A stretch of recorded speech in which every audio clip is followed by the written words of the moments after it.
To be here, back in Iowa. I feel like I live here now, and I'm enjoying being with you all. For those of you who don't know me yet, my parents came to this country over 40 years ago with almost no money. I went on to found multi-billion-dollar companies, and I did it while getting married and raising our two sons. That is the American dream. I am worried that that American dream will not exist for my two sons and their generation. Because I'll tell you what's going on with us. I'm 37 years old. I am the youngest person ever to run for the GOP nomination for U.S. President. Thank you. And I will tell you, speaking as a member of my generation, what's happening to us. We are hungry for a cause. We are hungry for purpose and meaning and identity. At a time in our national history when the things that used to fill that void, faith, patriotism, hard work, family, these things have disappeared. And that leaves a moral vacuum, a black hole in its wake.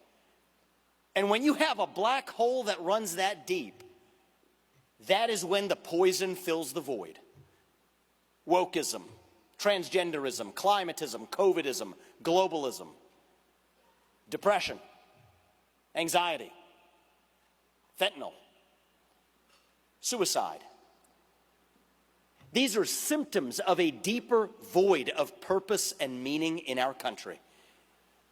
And odd enough, that may actually be our opportunity as conservatives to now level up, to say we're going to fill that void with our answer to what it means to be an American. For a long time, we as conservatives, we have been running from something. I am running for president to start leading us to something, to our vision of what it means to be an American today. You ask people my age that question, what does it mean to be an American? You get a blank stare in response. That is the vacuum. That is the void. That is the void that we will fill with our vision. It means we believe in the ideals that set this nation into motion 250 years ago. Ideals like meritocracy and the pursuit of excellence, that you do get ahead in this country, not on the color of your skin, but on the content of your character and your contributions. That is why I've said we will end affirmative action in America in every sphere of our life. It has been a cancer on our national soul. What does it mean to be an American? It means we believe in the rule of law. That if you're like my parents, you do get to come to this country legally, through the front door, if you follow the rules. But it also means that your first act of entering this country cannot break the law. That is why I have said that I will use the U.S. military to secure our own southern border and our northern border too. That is how we stand for the rule of law in the United States of America. What does it mean to be an American? It means we believe in a radical dream that our founding fathers had. A radical dream that I have as a citizen. That the people who we elect to run the government ought to be the ones who actually run the government. Not this managerial, bureaucratic, deep state that runs the show today. That is why I've said that as your next president, I will not promise you to reform those agencies. That is a false promise. When you have an agency that should not exist, an agency that has become so corrupt that it has abandoned the rule of law, from the U.S. Department of Education to the FBI, to the IRS, to the ATF, to the CDC, we will not just reform them, we will shut them down. That is how we restore the integrity of a constitutional republic. I'll tell you, we fought an American Revolution in 1776 for the idea that we the people settle our differences through a constitutional republic where free speech and open debate is how we sort that out. Every citizen's voice and vote counts equally. That's how we do it on this side of the pond. For all of human history, it was done the other way. We said no to the old world view. They said we the people cannot be trusted to sort our own differences. We the people cannot be trusted with the truth. It had to be a small group of elites in the back of palace halls in the old world, today in the back of three-letter government agency offices in Washington, D.C. We the people said no to that vision. We said, you know what? We can handle the truth. We can handle the truth about what happened with COVID-19, whether or not it began in a lab in China. We can handle the truth with respect to vaccination and mask mandates and school closures and shutdowns. We can handle the truth about a Hunter Biden laptop story on the eve of an election. We can handle the truth about what really happened on January 6th. This is what the American Revolution was about. We the people can handle the truth. And I will tell you this, that is the moment, and that is the moment we live in today. It is a 1776 moment in this country.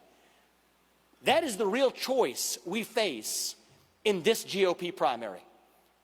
There are many good people running, good-hearted people. I am not in this race and will not personally attack any of them. There are good people who wish to serve this country. We are running to something. We're not just running from something, attacking our neighbors. But there is a choice we face. There are good people in this race who will tell you this is the time for reform. We need to work within the institutions we have. We should incrementally reform them for the better. But that's a false promise. They don't know it's a false promise, but when those institutions, when that government, when that deep state has become so rotten, we can no longer just fix it from the top. This is not a moment for reform. I don't stand for reform, I stand for revolution. This is the moment of the American Revolution, those 1776 ideals that set this nation into motion 250 years ago. For me, November 2024, that is not the finish line, that is the start line.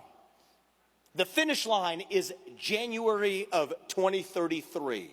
When I leave office, when I will tell you that once again in the United States of America, we have three branches of government, not four. We shut down the deep state and the administrative state. I will tell you in January 2033 that we are no longer dependent on our enemy, Communist China, for our modern way of life. I will tell you in January 2033 that our economy is the fastest growing economy once again in the developed world. And most of all, I will tell you that day when I leave office that young Americans across this country, people my age and younger, are once again proud to be citizens of this nation because we tell them the truth. We trust them with the truth, and that is what we are doing in this campaign. We speak that truth. We speak it without apology. God is real. There are two genders. Fossil fuels are a requirement for human prosperity. Reverse racism is racism. An open border is not a border. Parents determine the education of their children. The nuclear family is the best known form of governance to mankind. Capitalism is the best system known to man to lift people up from poverty. There are three branches of government, not four. And the U.S. Constitution is the strongest guarantor of freedom in human history. That is the truth. We will not back down from the truth. We stand up for the truth. That is what won us the American Revolution. That is what will win us the revolution of 2024. Thank you all. God bless you. God bless your families. And God bless our United States of America.